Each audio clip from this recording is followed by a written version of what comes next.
Assalamualaikum warahmatullahi wabarakatuh. Selamat pagi rekan-rekan mahasiswa di Universitas Terbuka yang saat ini mungkin sedang karil ya, atau menyelesaikan tugas akhirnya berupa karya ilmiah.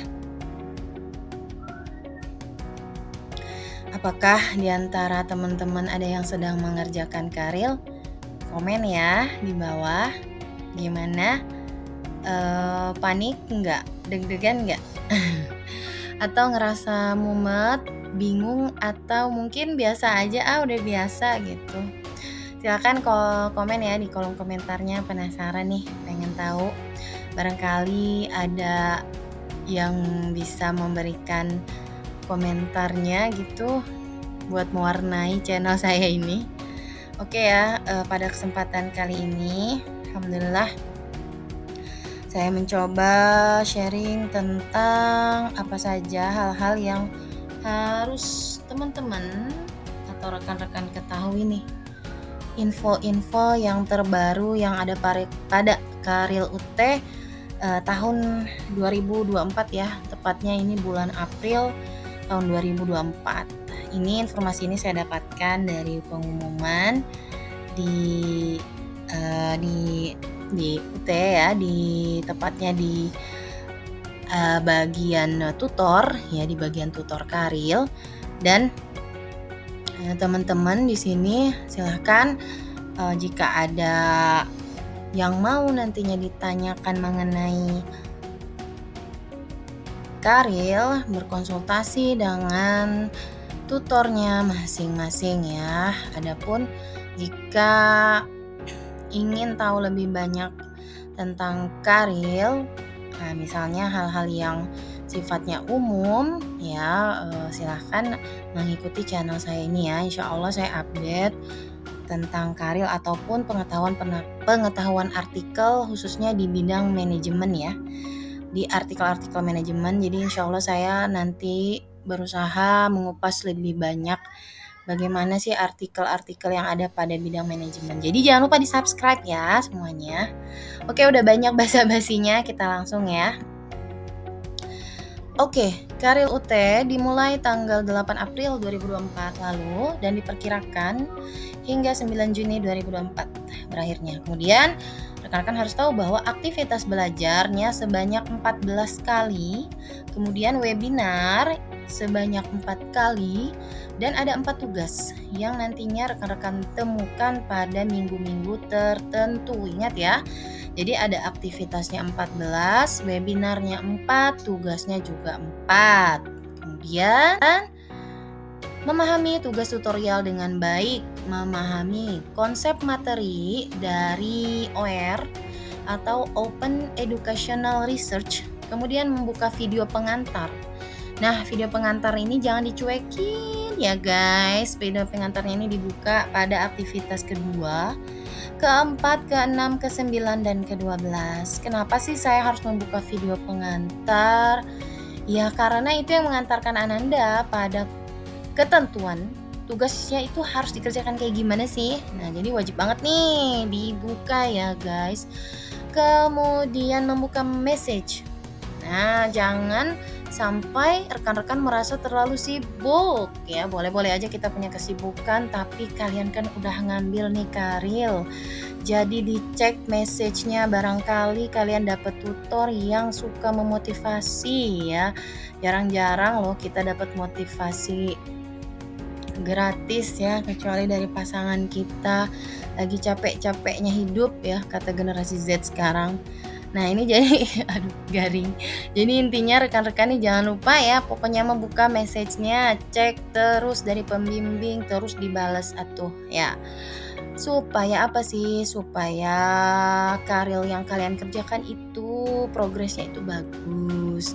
Kemudian yang selanjutnya selalu mengikuti tuweb secara sinkronus sesuai yang dijadwalkan. Nah jadi kalian itu harus tahu jadwal tuwebnya kapan. Jangan sampai tuwebnya lagi mulai kalian gak datang. Aduh itu menurut saya sayang ya. Sayang dan kayaknya wajib deh ya, wajib banget kalian ikuti. Karena kalau enggak, aduh kalian gimana bisa tahu apa yang mau kalian kerjakan ke depannya gitu kan. Ibarat kata ini tuh ilmu karya ilmiah tuh ilmu yang menurut saya tuh yang benar-benar menunjukkan kalian tuh mahasiswa gitu loh.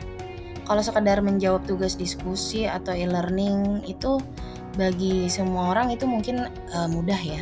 Tapi kalau mempertanggungjawabkan sebuah tulisan karya ilmiah dengan plagiarisme yang sedikit, dengan opini pribadi, kebanggaan gak sih? Kalau saya sih pribadi karena saya suka sesuatu yang bersifat tulis-tulisan, meskipun kadang orang nyambung.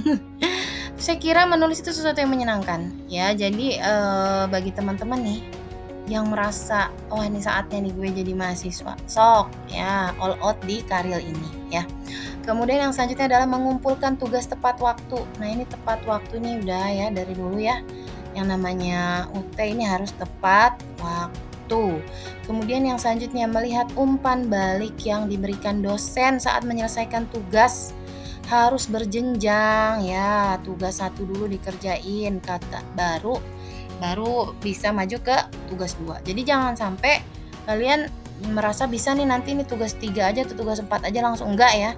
Jadi ini harus berjenjang. Sok di underline ya, berjenjang. Selanjutnya, upload tugas Karil itu di mana? Di fitur tugas 4 jelas ya. Jadi nanti pas tugas 4 itu Karil kalian tuh dikumpulin di situ ya. Kemudian tingkat plagiasi Turnitin itu terdeteksinya gimana? Nah, dia tuh setelah kamu upload akan otomatis gitu loh ya. Terdeteksinya tuh akan otomatis. Selanjutnya, kesempatan mengupload Karil itu sebanyak berapa kali? Sebanyak 3 kali jika belum ada aturan yang mengubahnya ya. Jadi terakhir kali saya dapat informasi katanya 3 kali ya. Jadi hati-hati jangan sampai kalian itu dalam 1 hari langsung diupload 3 kali. Oh no ya, bablas kalian, tak bisa lagi nanti bingung, menangis, jangan ya. Nah selanjutnya nih, kalau teman-teman nih ternyata udah pernah bikin artikel baik proceeding, jurnal baik nasional maupun internasional, itu rekan-rekan bisa langsung ya ke fitur tugas. Ini mungkin bisa didiskusikan sama tutornya langsung ya. Jadi yang sudah pernah menulis artikel dan sudah pernah dipublish, bukan menulis status ya, beda ya. Nah selanjutnya ini adalah rentangnya ya, rentang pelaksanaan TUEP. Mungkin teman-teman bisa dicatat nih. Untuk TUEP 1 teman-teman bulan April ya, tanggalnya dari pertengahan April, yakni tanggal 15 sampai dengan tanggal 28 April. Minggu 2 tuton. Adapun TUEP kedua rentangnya dari 29 April sampai dengan 12 Mei 2024, minggu ke berapa? Keempat. Kemudian TUEP ketiga tanggal 13 hingga 26 Mei, minggu ke-6. Dan TUEP keempat ini minggu ke-7, rentangnya dari 20 Mei sampai dengan 2 Juni. Ini dicatat ya, jadi nanti kalian memang wajib mengikuti TUEP, oke? Kemudian gimana Bu kalau nggak bisa mengikuti TUEP? Nah itu harus konsultasi komunikasi dengan tutornya masing-masing ya, begitu. Nah tingkat plagiasi dan juga nilai. Jadi ada 2 standar ya. Bagaimana rekan-rekan ini dianggap lulus Karilnya. Yang pertama, tingkat plagiasi Karil itu nggak boleh lebih dari 30%. Bu, kalau 20 ya itu kan kurang, berarti lulus.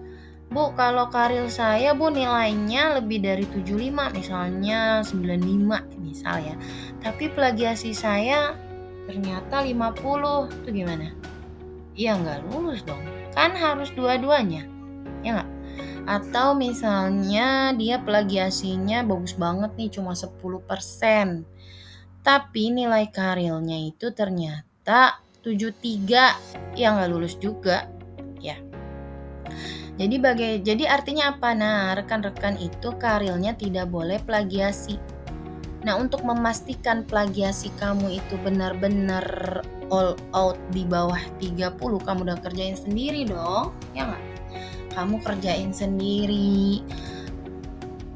Teman-teman mungkin yang bingung, Bu, saya ngerjainnya nih gimana sih gitu, saya nggak ada pengalaman atau saya nggak banyak waktu. Jujur ya, pada pembuatan karya ini emang teman-teman harus nyediain waktu sih. Ya gimana pun, ini kalau menurut saya jadi mahasiswa itu value-nya tuh saat dia nulis. Ya, kerasa banget. Maksudnya gini, semua proses itu memang benar ya value ketika kita jadi mahasiswa, baik saat mengerjakan tugas, diskusi, oke, itu semua benar ya. Tapi di tugas akhir juga itu tuh kamu tuh kayak all out gitu nggak sih? Itu tuh hasil karya kamu sendiri, wawasan kamu, ide kamu bahwa kamu itu adalah seseorang yang sudah menjadi mahasiswa gitu ya. Nah, jadi kan di situ nggak sekedar copy paste, tapi ada ide kamu yang bisa kamu mainkan dan sesuaikan dengan keilmuan kamu. Kan enak banget berarti kan kalau kamu bisa melakukan itu. Wah, di sini lagi hujan ya. Bismillahirrahmanirrahim. Jadi mudah-mudahan suara saya tetap terdengar ya. Nah, kemudian yang bisa kamu lakukan juga adalah banyak membaca berita soal topik terkait. Ini emang perlu banget ya kalau yang namanya baca-baca berita. Kalian banyak baca berita tuh gini, saya kalian buka search engine, terus kalian ketik tuh bahasan kalian apa, misalnya manajemen pemasaran, manajemen SDM, itu kalian lihat berita terbarunya tuh tentang apa gitu. Saya sih ada sih rencana membuat channel ini ngeberitain berita-berita tentang topik-topik yang terkait dengan manajemen ya. Jadi jangan lupa nanti teman-teman beri dukungan ya sama channel saya ini, di subscribe. Kemudian teman-teman juga bisa membaca literatur, artikel ataupun jurnal terkait. Nah, ini di mana bacanya? Bacanya ada di jurnal-jurnal yang ada di digital boleh, repository boleh ya. Sebenarnya saya juga mau bikin video ini gitu ya, tapi belum sempat gitu. Nah, jadi kalau gampangnya sih anak kan bisa mencarinya di Google Scholar ya, bisa juga di UT-nya ya, di situs literatur UT kan ada repositorinya, atau misalnya ada juga di jurnal yang terkumpul di aplikasi tertentu, misalnya kayak Publish and Perish. Kemudian yang bisa saya sarankan adalah banyak berdiskusi juga ya secara ilmiah nih, karena kalau diskusi kalian itu ngaruh banget loh, omset kita berbagi ide di kepala kita sama teman-teman kita, apalagi yang satu jurusan ya. Kemudian senang mencari tahu permasalahan seputar. Jadi kalau misalnya teman-teman sudah mencari tahu, itu relatif teman-teman lebih bisa. Kemudian untuk tahu lebih banyak bagaimana membuat artikel, ya silahkan subscribe channel ini. Mudah-mudahan kalau ada kesempatan dan rezeki saya buatkan, insya Allah. Nah, ini kamu mudah-mudahan mampu ya menyelesaikan karirnya dengan baik. Saya mohon jempolnya nih buat share, subscribe channel saya biar saya makin semangat, biar rekan-rekan juga ikutin terus materi-materi yang positif dari channel ini. Thank you very much. Bye-bye. Nah, ini kamu mudah-mudahan mampu ya menyelesaikan karirnya dengan baik. Saya mohon jempolnya nih buat share, subscribe channel saya biar saya makin semangat, biar rekan-rekan juga ikutin terus materi-materi yang positif dari channel ini. Thank you very much.